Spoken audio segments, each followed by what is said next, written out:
এতিয়া আপোনালোকক দেখাবলৈ গৈ আছোঁ ফাই বিহু কম্পিটিশ্যন হ'বলৈ গৈ আছে। ডিব্ৰুগড় দুলীয়াজানৰ কম্পিটিটৰ ইয়াত ভাগ লৈছে। লগতে আমাৰ গাঁৱৰ লেঙাই তিনিকুৰীয়া কম্পিটিটৰ ইয়াত আছে। আপোনালোকে ভিডিঅ'টো শেষলৈকে চাওক। আজি আমলৈ টোপৰ গুণাগুণৰ বিষয়ে আৰু লগতে বহাগ বিহুৰ শুভেচ্ছা সকলো দৰ্শকলৈ জনালোঁ। আৰু আপোনালোকে এই বিহু কম্পিটিশ্যন কোন ফাৰ্ষ্ট হৈছে, কোন ছেকেণ্ড হৈছে, কোন থাৰ্ড হৈছে, সকলোকে আপোনালোকে কমেণ্টত জনাব।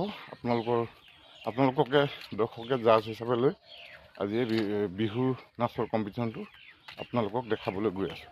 ভিডিঅ'টো শেষলৈকে চাই থাকিব, স্কিপ নকৰিব আৰু কমেণ্টত জনাব কোন ফাৰ্ষ্ট হৈছে কম্পিটিশ্যন, কোন ছেকেণ্ড হৈছে আৰু কোন থাৰ্ড হৈছে। জেংগুৰি ইয়াৰো কম্পিটিশ্যন বিভিন্ন ধৰণৰ আছে।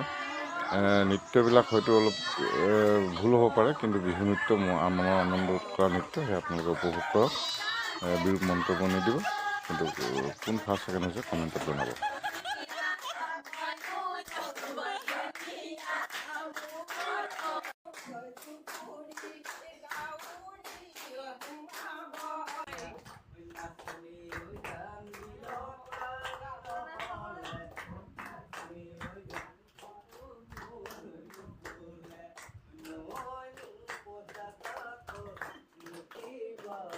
Saya juga.